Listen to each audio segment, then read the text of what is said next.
bother.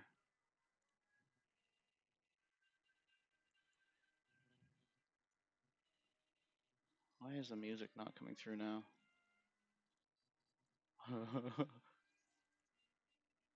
That's why.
Sleep till I come home.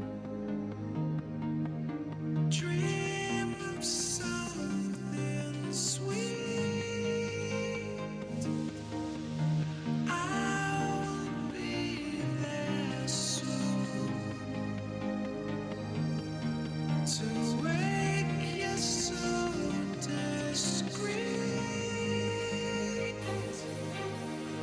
Windows got the sun. Doors let us through.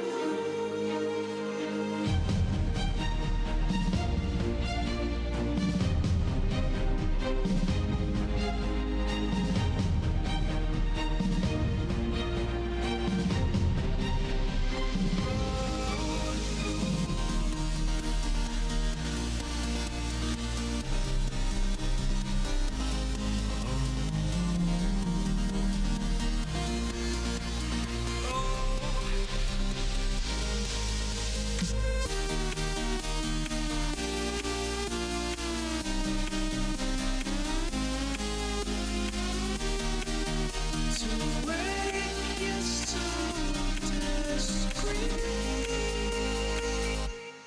Ooh,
I'm so in love with you. Leaning up. I'm so in love with you. Love is dead. I'm so in love with you. I'm so in love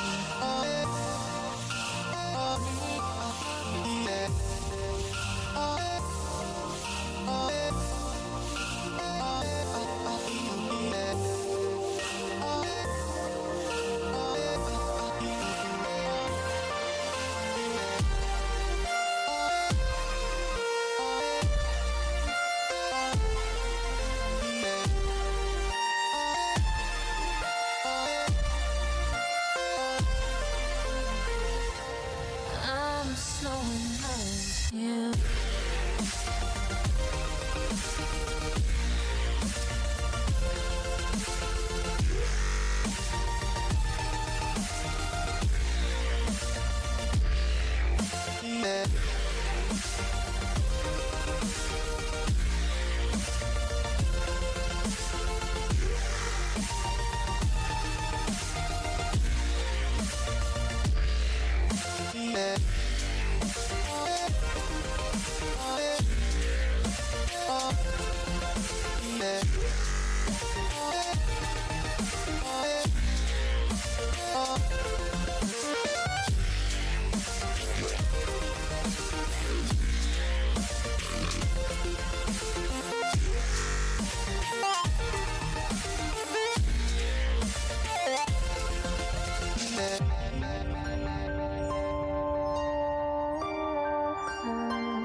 Eyes in the sky, gazing far into the night. I raise my hand to the fire, but it's no use, 'cause you can't stop it from shining through. It's true, baby, let the light shine through. If you believe it's true, baby, won't you let the light shine through for you.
In the sky, gazing far into the night. I raise my hand to the fire, but it's no use, 'cause you can't stop it from shining through.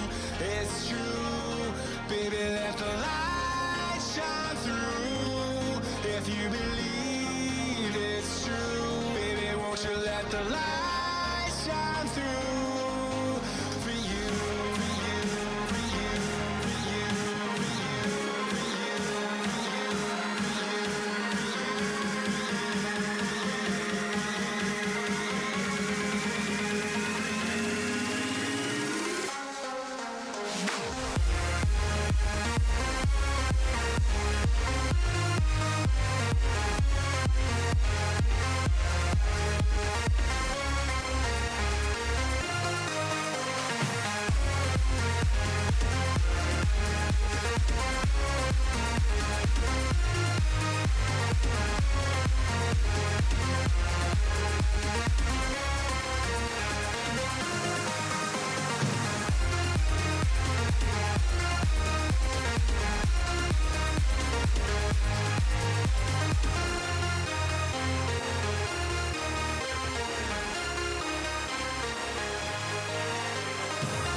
should be live here. Hopefully, everyone can hear both of us. We are currently recording, so that is a plus. We are definitely doing better than yesterday. So this is podcast number 2. You have to start somewhere. Yep, everybody's got to start somewhere, which is why we've kind of got no copyright music playing in the background here, if you're familiar. They're pretty great for any kind of streamer and podcast. Yeah, I love that band. I don't even know if they're a band. It's Are they going on tour soon, by the way? Are they No an copyright? actual physical band? I mean, like, No, I was somebody's just making kidding. music. No, it's just royalty-free music. Yeah, I know, and you know, I think it's great that they take all this time and produce all this music people are able to use for things like this, especially new people like us who don't have, you know, money coming into our streams to pay for copyrighted content, and you know, we don't want to get DRM by, you know, Twitch and YouTube and whoever the hell else we're streaming to. But welcome anybody and everybody who is actually watching, or maybe watching later. We've got Lisa from the block from For Women by Women Crypto, which is at womenonlycrypto.com. If you need a place to learn about your crypto and NFTs in a safe space, of course, you're always welcome here. There's lots of Twitter places, but Lisa is very specifically doing that just for you women, and she wants you there. She wants to hear your voices, and would love to tell you a little more about that. So go ahead, Lisa. Sure. Now, obviously, men can join and be a part of this effort, but the reason that I'm specifically focusing on women is because the adoption rate of women is extremely low in crypto. It hovers right about 12 to 15% if we're lucky. And so if you think about it, that means that we're not 85% of that population of people that are spending money and time in this space and making content in this space and making tools in this space. We're not those people. So I think by way of that, we haven't really seen women develop themselves deeply in these communities. And so really what I wanted to do is create a place where they felt comfortable to come and ask questions in a trusted manner. I think that's a really important part of it. It's easy to find a lot of places where you can learn a lot of things. Yeah, But can you do it for free in a way that's trusted? You know what I mean? No, not right now. You know what I mean? Can you ask any question and feel like the answer that you're going to get is one that isn't going to lead you down some like path to prosperity for that person? No, I think so. That's really what our focus is. So men are absolutely more willing to join if they so long as they follow the rules and know that the intention is to get women to adopt, and if their mindset and their actions follow that, then goodness, please join us. We would love to have you. Absolutely. And that's definitely something that we push here as well on Crypto Nomad. So, and I can confirm that I am in fact hearing you. I just put my Bluetooth headphone in, and you are live to the rest of the world, and you look fabulous. So, I'm on mute today, and by the way, when I use my mouth, words do like sounds actually. That is, in fact, the goal. Just so you know, not you. On top of that, actual valuable words come out. I know there's a lot of folks that just like to hear themselves speak. We are not in that group here. We do love to talk to people, but it is not for ourselves. It is for them. It's for you guys. So if you're catching this stream, welcome. Thank you. There's a lot of cool stuff that's going to be coming out. So first thing we probably would like to do. I'm sorry? Let's talk about that. Let's talk about that. What's our plan? What do we want to do? What do we want to do here? This is a whole wild world that we have just kind of started up here. We basically started chit-chatting about, and by chit-chatting I mean bullshitting, because that's what the two of us love to do. But we're both very, very happy to talk about crypto, and we found one of the biggest problems that we're seeing is how to tell people where to go, what products to use, and where we feel safe sending people as basically ambassadors of the space, people who talk about this stuff, who spend all day in this space. It's what we do. It's what we talk about all day, every day. We research, waste our own money just to figure out the right way to do these things. And, you know, it's really important to myself, and I'm assuming Lisa as well, that we provide good information that is valuable to everyone who is viewing. or coming here to get that information. Crypto is not a very safe place for anyone. There's no trust in any kind of product. Yeah, we all sit there and we use our Coinbase and our MetaMask and whatever other browser extension wallets, but I know personally I keep all my seed phrases in a freaking safe for a reason. Oh, yeah, don't even get me started. I am paranoid upon paranoid. So yeah, I'm with you on that. We absolutely preach the good word of, don't trust, verify. Safety, verify, double Safety, check. Yeah. All the great things, best time to invest is yesterday, the next best time is today. Any of the good phrases you've heard from any of the great authors and investors and anyone that's in the space. We've both been around. And know what makes people tick. That might seem like such a simple phrase, but my goodness, does it play out here? Oh yeah, it absolutely does. And we can kind of talk about that trust. And I got a chance to talk with somebody from TaxBit. I do want to talk about that. Yeah, let's talk about that. And trust is huge. Trust is huge. So I did briefly speak with somebody from TaxBit yesterday, which is a tax software. It is tax season, so that's going to be a big thing on everyone's mind right now. I haven't yet gotten a chance to verify and operate in their software, but hearing it from the horse's mouth, as it were, that is a primary concern of theirs, is being able to let people trust in their product and trust that they are providing you the value that you need so that you can pay your taxes to the very unfortunate IRS. And they're digging in there and making sure that we are able to do what we need to do to be, above the law and being capable of staying within it. So that is a huge thing and great to hear from them. And yeah. What else? I just want to continue to build trust. I think I want to just go back to the topic of just like trust being lacking in this space, if that's okay. Absolutely. Because, and beyond just like women not recognizing themselves in this space and really not trusting it, you do have trust issues beyond even gender, obviously, which is scope of trust here. I think in this industry is it's concerning, but it's twofold. I think one, it is anytime you're bringing humans into a new product that's like on the edge of technology, that's financial, it's going to bring in bad actors, just period. Absolutely. But two, you can't develop your opinion of an entire industry or a product or a technology based upon the actions of a few bad actors, right? Mm-hmm. So we're kind of stuck in this space where we want to build trust. We need to build trust because these, crypto's not going anywhere. NFTs aren't, I don't care what anybody, how badly they just don't care about it and they just hope it goes away. It's just never going away. That's what I think they need to understand. And so developing trust here, I think is really important, is number one, making sure that their feelings are related to the actuality of the situation, right? How are you basing this compared to what you're already doing, right? So tell me, all of those banks that got bailouts, like, are you even thinking about like all those people that are still getting bailouts? And what is it? I'm not going to throw any one of those banks under the bus, but there's a bank that is consistently gets caught breaking the law. I don't know which one it is, forgive me, but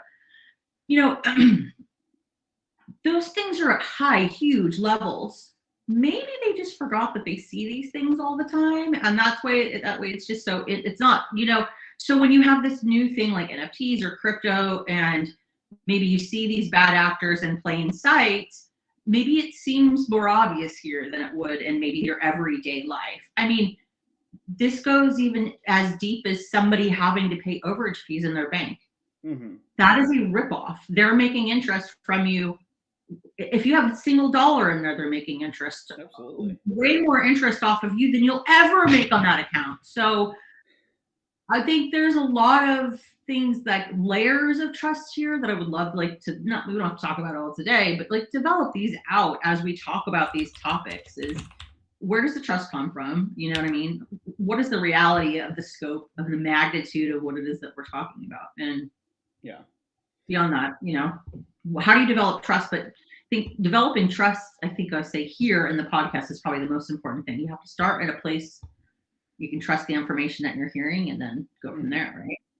Well, and if you actually take a deep dive into money itself, if you've already read the Bitcoin Standard, a lot of people, I honestly, I will hand that book out to just about anybody who, if you meet me in person, I'll probably have a copy on hand, and I will hand one to you, no questions asked. You want to read a book, you want to learn, you want to have an understanding of crypto. Good that's idea. a place to start. I literally almost always have one.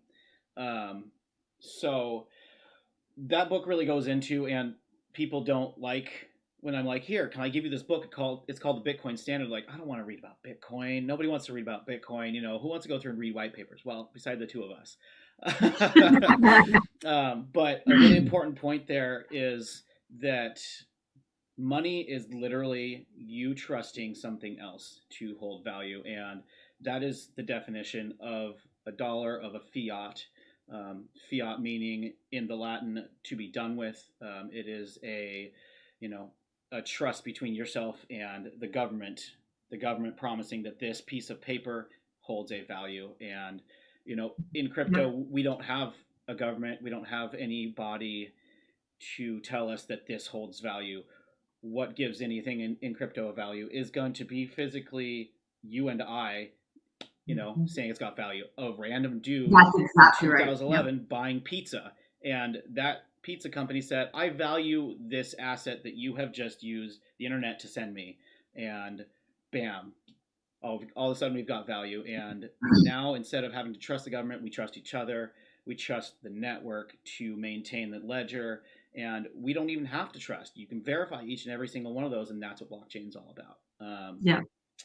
So I think where people, as the industry gets larger and bigger, there's going to be more methodology, more platforms, more trust aspects that are going to come out of it too. Like I would, one thing I'm doing on the side is creating like a trust index essentially for myself. And maybe this is going to develop out even further, but a trust index was for how do I know I can trust this NFT project? How do I know that I can trust this crypto project? And so I ran through like a list of factors I felt were important, and then factors that looked behind the curtain, like how many of their Discord users are real, how many of their Twitter users are real, how many of their how many of their Twitter users are actually like involved and aren't just bots, or how many Discord, and then the methodology behind how they encourage that sort of participation, I think is going to say a lot about how much the value is going to have,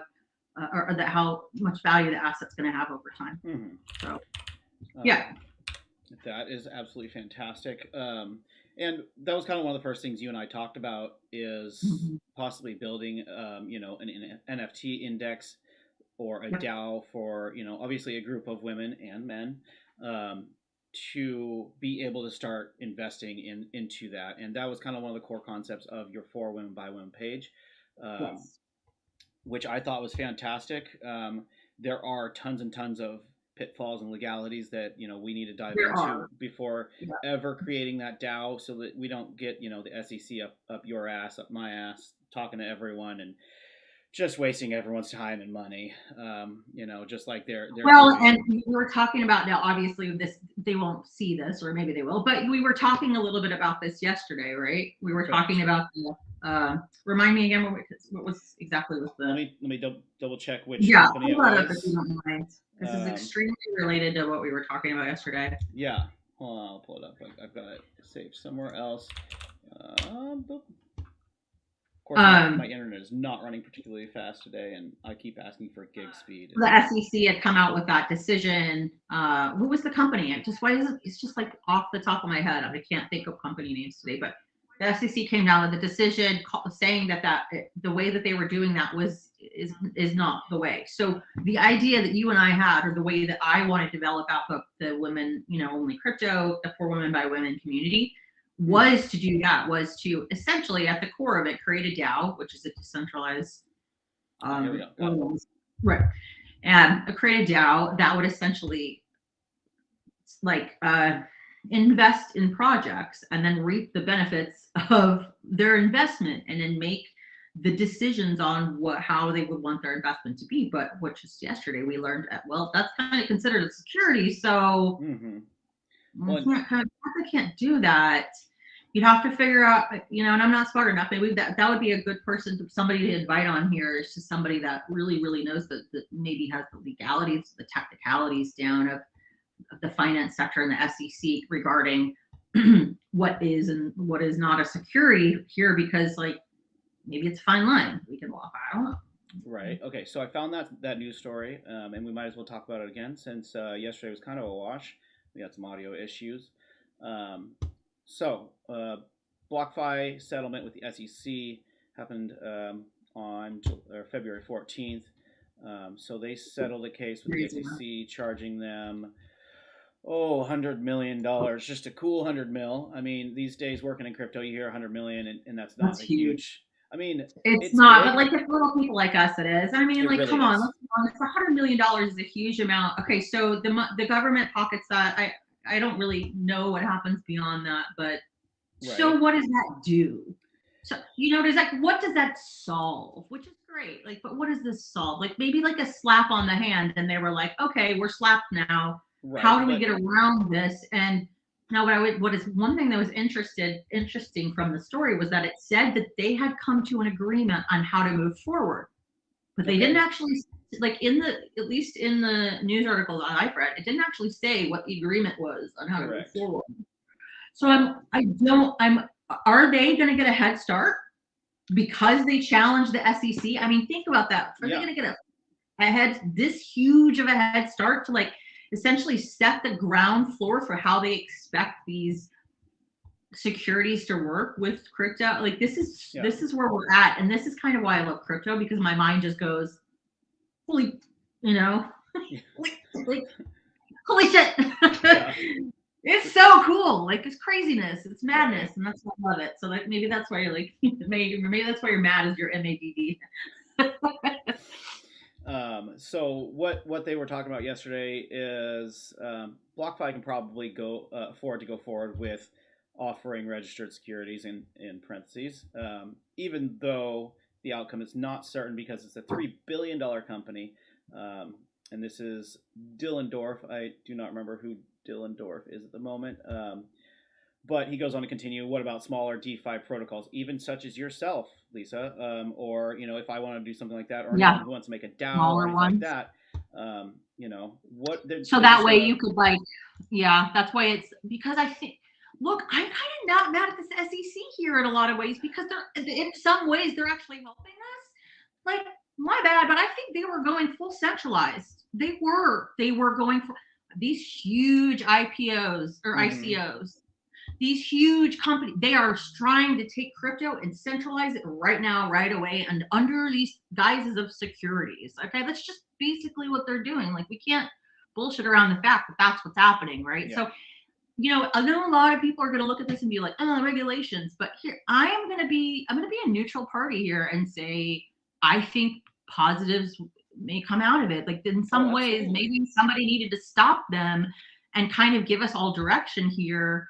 And too bad for them, they lost $100 million to do so. But I guess thanks for taking the fall for us. I don't know. I don't know how to feel about it. It's all so weird. Right. And something to take out of this. God, I totally just lost my train of thought while I was trying to fix something for the stream. Jeez, what was I going to say about that? Regulation. So, we've got these giant companies, BlockFi, Ripple Labs, Coinbase, FTX. These people are all coming up and they're talking to the SEC. They're getting into these legal battles, and sure, they're getting their asses whipped. They're losing a lot of money, but at the same time, we want the regulation and we want the clarity. Of course, we don't want to be sitting here getting regulated into the ground to where our crypto companies, not yours and mine personally, but crypto companies in general, can't progress. But at the same time, we do want to know where the line in the sand is so that we can operate within, the regulations and not have to deal with these giant legal battles. It's always going to exist because at the core of it, and at the security regulations aspect of it, it is a lot of ways protectionism of the consumer. I'll give you an example. If I say, here's my coin, I'm selling them for $10 each, and I amass $100 million, whatever. I'm just making numbers up at this point. Yep. If I amass $100 million and I go take 50 million of that dollars and something happens and that coin loses value and I cannot pay back the amount of in losses, who loses? And Right. the real loser here is the average consumer.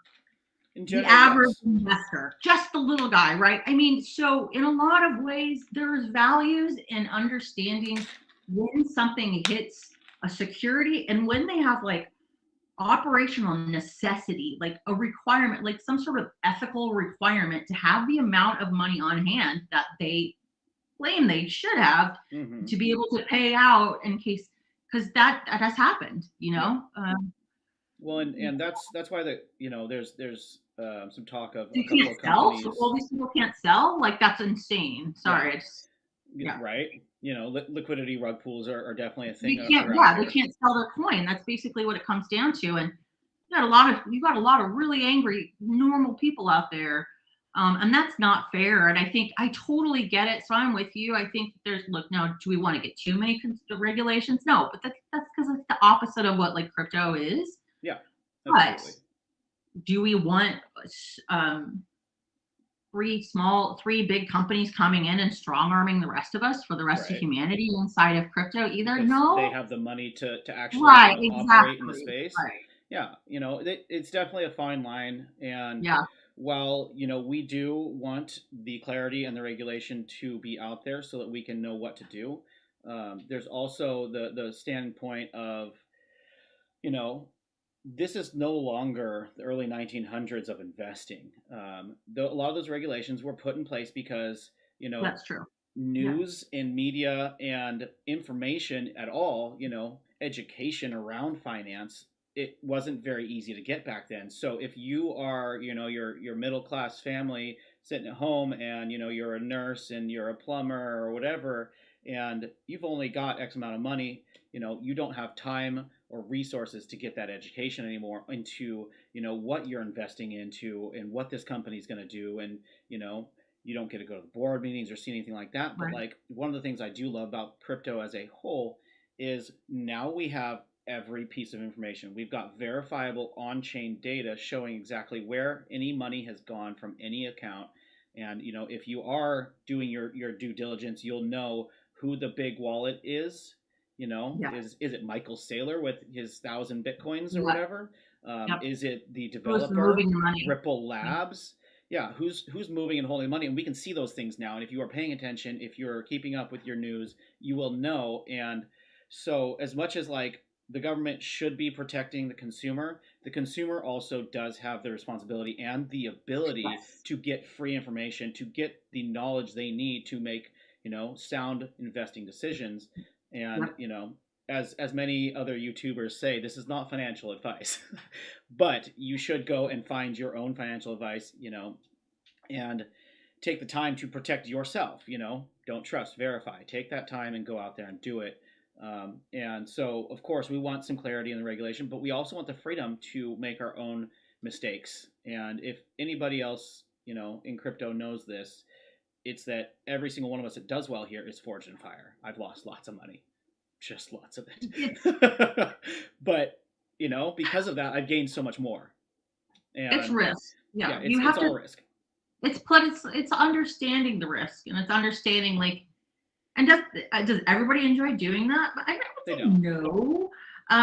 However, there's something really interesting about this place because it's not only expanding in a financial capacity, it's doing so in a technical one, Mm-hmm. in a way that it's like it's giving us so many different new technical ways and protocols and ways to do things and share assets and fractionalize assets that it's worth it. But yeah it's crazy.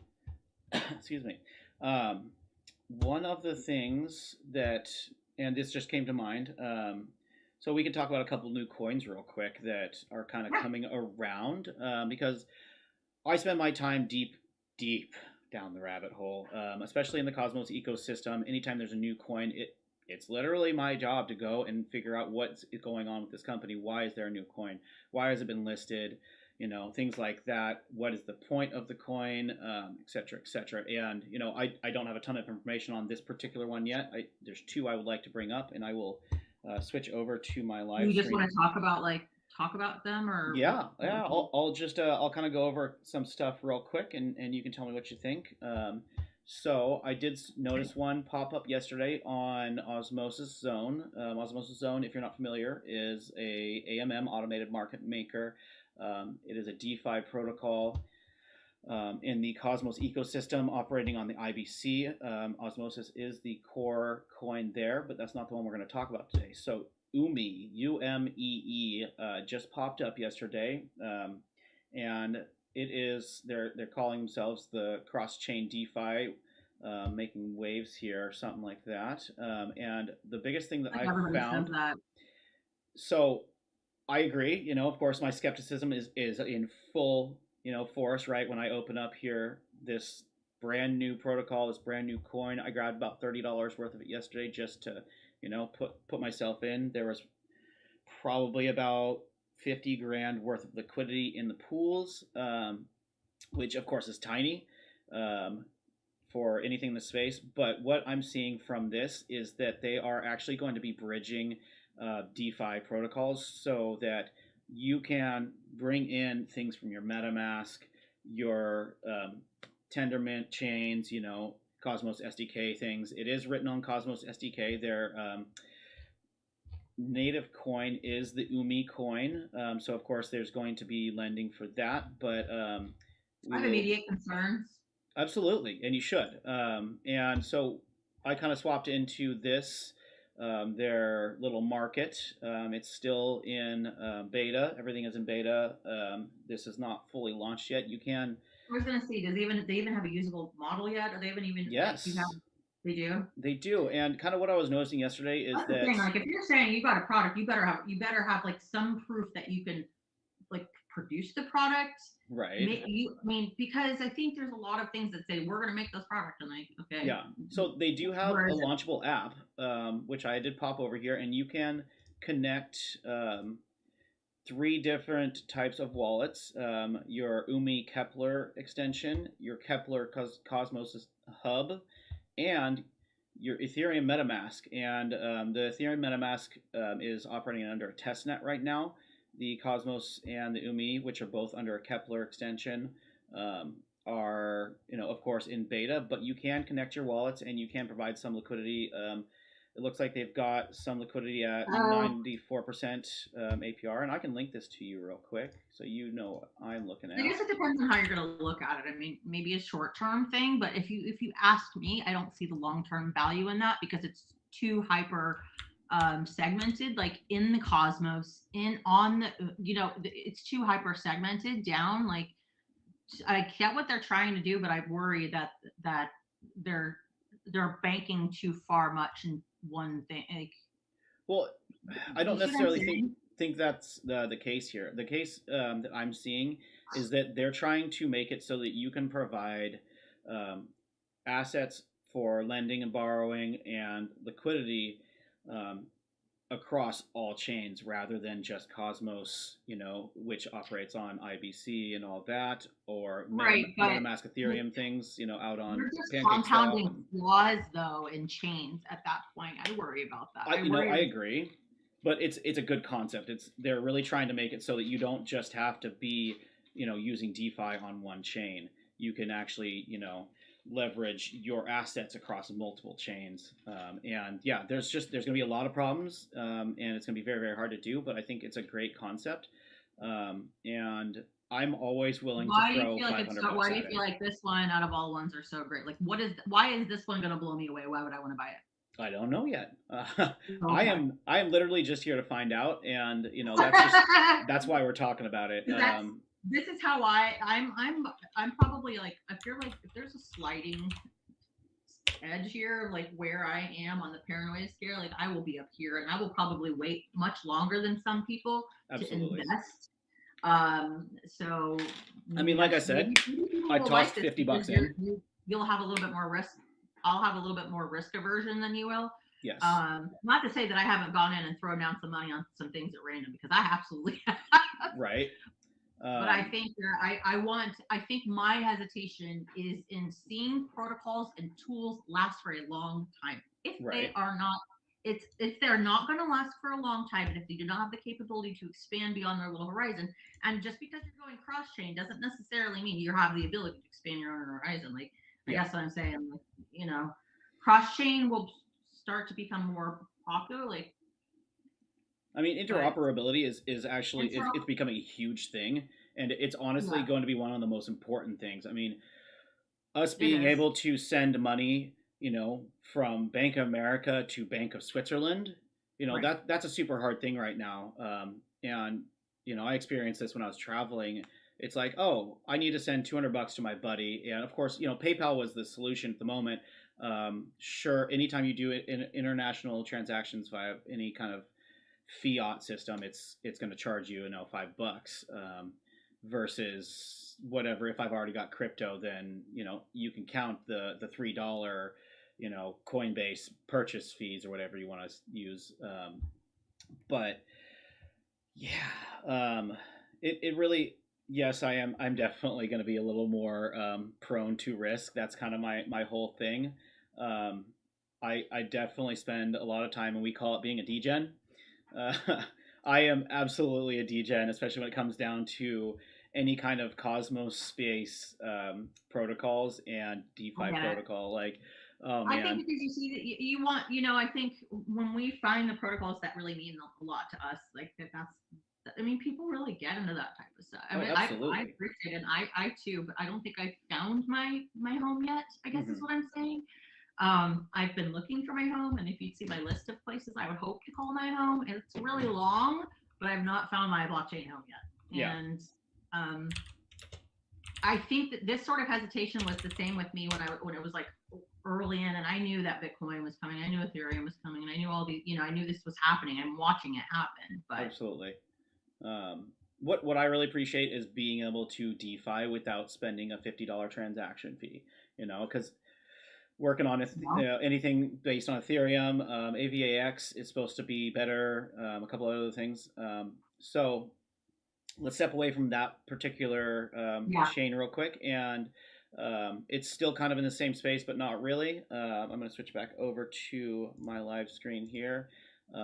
This is actually an airdrop I got, and I had a chance a couple months ago to interview with one of the founders and creators of Sommelier.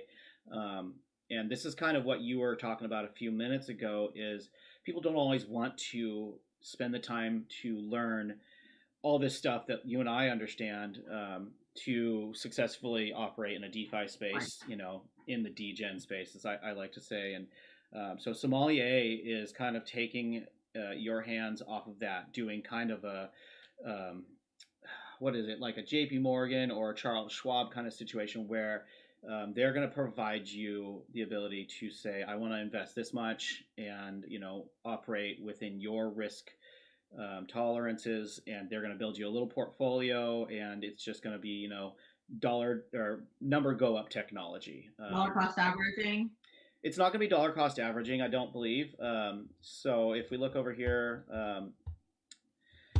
oh, let's see. It's on a Cosmos SDK, so they actually have two chains. They're trying to act as a bank. I mean, are they just trying to be a bank? Like, what are they trying to do? No. So if we take off decentralized, if we take off the decentralized title, you can basically sometimes call something what it exists like in real life right now, and it kind of sounds like they just want to be a bank. A little bit less of a bank. Trust. It's more of a trust fund, or what do they call those? A mutual fund kind of situation where, you know, centralized. Are they centralizing or what? Or I guess they're going to be decentralized. I'm not sure what that term is going to be applicable to them. They do have two coins that they are basically offering right now as their government's tokens. One on the Cosmos SDK and one on Ethereum. They both are under the Sommelier SOMM ticker. I believe they're supposed to be holding the same value. I could be wrong on that. But Their use cases are they're supposed to be rebalancing your portfolio when against impermanent loss, automated portfolio rebalancing, Yeah, that's average cost. focusing on high yield liquidity providing, Yeah. lower Ethereum gas transaction fees. So they're aggregating and batching transactions with sommelier. So basically, they're going to be doing larger transactions with Under everyone's batch money, fees. so that the transaction fees are much lower as a whole Yeah, I'm for with it. individuals. Yeah. I'm with And it. yeah, so it looks like they're going to actually be doing pretty good. I see the value. I would do it, but I see the value. And I wouldn't do it because maybe I'm more degen here, and I'll tell you why. Because Good. like I still constantly see these companies that coming in and doing that type of thing. Like, let's make it easy on you. And to do so, we're gonna charge you fees. Like, to me, that is centralization all over again. I know, right? And so I get really, really hesitant when a company's like, hey, look at this cool thing we're doing. So I immediately go, how does this relate to our real world right now? Like what? And then second to that, like, is this anything really new and really, really different? Yeah. Is it really, or is it just repackaging of a centralized concept back to you in a decentralized way? And really just think it's, I'm not saying you, I just say you as a term. Yeah, the It's royalty. really like the user thinks it's decentralized. I guess that's where I see, I guess when we talk about our trust levels here, and I'm saying you like, I just see a lot of companies doing this. They're just repackaging bullshit right back at us. So, and then by the way, a lot of white papers aren't actually white papers. I could go on for like this forever. A white paper is a technical paper. Yeah. You should expect to see deep technical concepts in a white paper. If it is not deep, like to the point where you understand how they're using each of the mechanisms within the protocols, if that's not in there, it's really just a sales brochure. So we got to kind of call things what they are too. So kind of like you and I are talking about this, you'll hear me say that. Is it actually a white paper or is it just a sales brochure? Right. Or even less than that, just a roadmap. Right. And a lot and I think the terminology is really getting people too. They're like, oh, when I read this white paper, I'm like, but did you though? Did you, I mean, I love you, but did you read a white paper? I mean, I want to help you develop and grow here. Like, you read a sales document and it seemed to have worked because you gave him your money, but do you know why? Yeah. Do you know what they actually do? What value is it going to hold in 5 years? Yeah. What value is it going to hold in 2 years? How do they plan on expanding and developing your way of getting and receiving value out of this asset? Do you see what I mean? Like, I really if they're do. not telling you how they're treating it like an asset, you just better walk away slowly and or expect the risk wholly. You know what I mean? Like, oh, I absolutely do. Well, and I know you do, and I'm like, wait, hold on. Yeah, I spoke with another company. I'm like so paranoid in this space, but it doesn't mean that I don't like. I love to be in this space. So if that tells you anything, yeah, right. And this is almost a rehash of another company that I spoke to recently. Coin Squad is something that came across my desk here, and I had never heard of it. And it's from several years back. They're no longer really doing a whole ton. They've kind of moved on to building a new CEX, centralized exchange, and it's so kind of they were. Hold on, it was the whole same thing. No, there was no token. It was more of a service of investing, and it had all these great investors. You're going to see a lot of pop up and fizzle and pop up and fizzle, and honestly, the ones that you're going to see pop up and retain probably aren't the safest of ones because you kind of ask yourself, do they actually have that money, or do they just take my money and say they have that money? I mean, that's not so. Yeah. But anyway, we're kind of digressing down that whole rabbit hole. I feel like I love it. We really could do this all day, which we regularly spend 3 or 4 hours doing exactly this. Rabbit hole, yes. But we deeper are and deeper into. But I think that's the fun thing is you love what you challenge and you challenge what you love because you want what you love to get better. Absolutely. We all want to see the space grow, and that's why we're doing this. That's why we're trying to educate new people. Which is going to be one of the biggest goals that the two of us are going to achieve on these podcasts. The podcast will be Tuesday, Wednesday, Friday, 3 days a week, every week, until the two of us get sick of each other, or we expand into bigger and better things. It's all just going to be growing. Obviously, this is kind of one of our very first podcasts, and we're both loving it so far. Yeah. Talked a bit about yesterday, and we've already found some of our pitfalls and technical issues, and whatnot. We are going to, over the next several weeks, be kind of expanding this into an educational situation that's a little more structured, where we're going to be talking about how to bring new people into NFTs, wallet safety, and all the mechanisms that we both love teaching brand new people. There will be some little airdrops of actual crypto on the channel using coinkit.de. It's just something that I found recently, and we were kind of messing with at the beginning of the stream. There may be some airdrops or giveaways of NFT projects from my personal side of things. And anybody that wants to pop on and have a chat with us, we would love to hear from you. You can message myself on either Twitter, Twitch, Instagram. Maybe not Instagram, since I'm not really linked up with that. I don't even. I'm sorry, Instagram. I just. Yeah, I've got my Instagrams, but not for crypto. Yeah, no, not at all for crypto. Right. So, but we definitely both have our TikToks.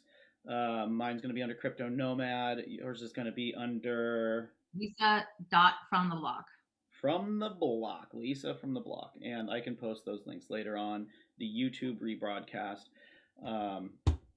And I want to go ahead and shill this brand new NFT project that we were bullshitting about earlier. This is straight from the degens of my personal Discord family. One of our favorite people, Rick. We love memeing him to death. And it's a real person. This is a real person. Rick is one of my favorite. First. Okay. Yeah. So Rick is a real person. Okay, so somebody memed this guy, right? And then now you're making an NFT out of the meme. Yep. And so I'm going to share that screen real quick. That's funny. This is literally just my storyboarding, that little infographic that I spent like way too long on yesterday, and I've already created all of these files for uploading, and it's going to be I'm pretty sure it's going to be a CNFT, so Cardano NFT. Okay. And let me explain the whole infographic real quick, and I will repost this later or post on the page once we get a website going. But originally I just made the 8 NFTs, just poops and ha-has, the Rick of many colors, using this photo of my good friend Rick here that somebody else memed.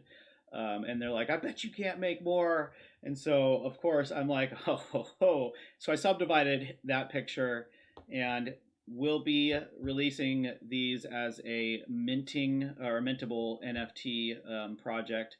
And you can see the number of each tile is available here on the infographic. So there's 1,744 of these Rizzle pieces. The Rizzle pieces then create the rectangles. If you collect all 4 rectangles, so you collect all these tiles to create a rectangle. There are 16 rectangles each available, and then out of those 4, if you get all 4 of the rectangles, you may then claim your 1 of 16 Rizzle. The first, it's like a Rubik's Cube, right? You know what? We went into that rabbit hole yesterday, and my God. Because that's when you're describing it, that's kind of what I see in my mind. If you send me the photo, I can make it into a 3D. If you're making it into a 3D cube that just like moves around in little circles. Oh God! I mean, you know what? Let's absolutely do that, and we'll talk more about that later. But for now, if you do, once this whole thing starts getting going, if you do collect all 4 of the rectangles and create the 16 Rizzles, the first 8 will get an original Rick of Many Colors CNFT. And of course, these will not be destroyed in the process. Once you claim a rectangle or a Rizzle, you will still have each piece available. However, they will have their address or whatever identifier locked, so that you cannot create another with those same pieces. But anyway, I digress too far into that, and we're just real excited. We'll probably be giving out some of those or pieces here and there, white lists, whatever I end up getting into. as well as a little bit of crypto using the CoinKit wallet. So, is there anything else you would like to bring up here before we call it a day, Lisa? No, just excited. Oh, I also thought, in the future, there's the only thing I was going to mention in the future that we could potentially do walkthroughs and video walkthroughs of creating NFTs on different blockchains. And I don't have any hesitation doing that. You don't either. So Absolutely not. me as Let's do well. it. Just like not hesitate in front of all these people and just like let them see what we're doing. So Yeah, I'm always willing to flounder.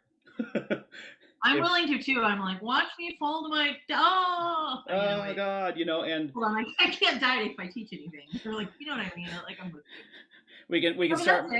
Yeah. I just thought it would be fun to maybe add that into our little absolutely. schedule here. So if you're kind of keeping in with it, just like stick with us while we're growing, and I'll bring lots of visuals to the party. And Right. yeah, Lisa is a master at making visuals, both animated and still.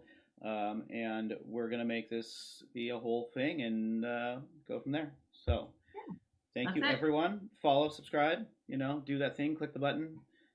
Definitely go to Lisa's pages and follow and subscribe to her as well. Yes, please.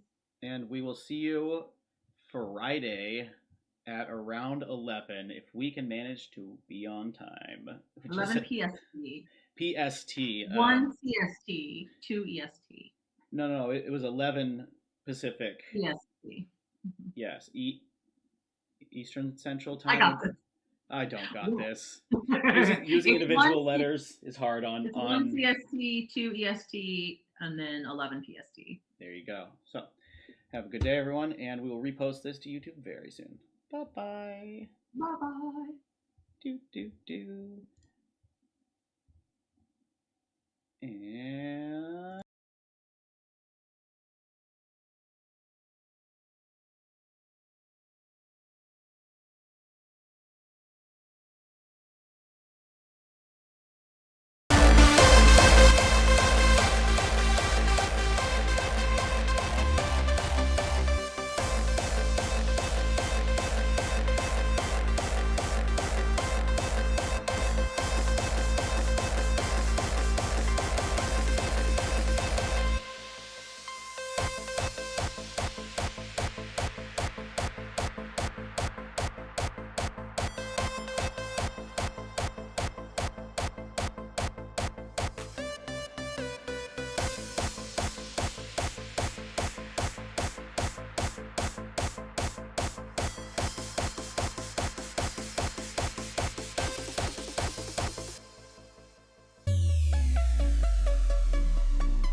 this love that you never started.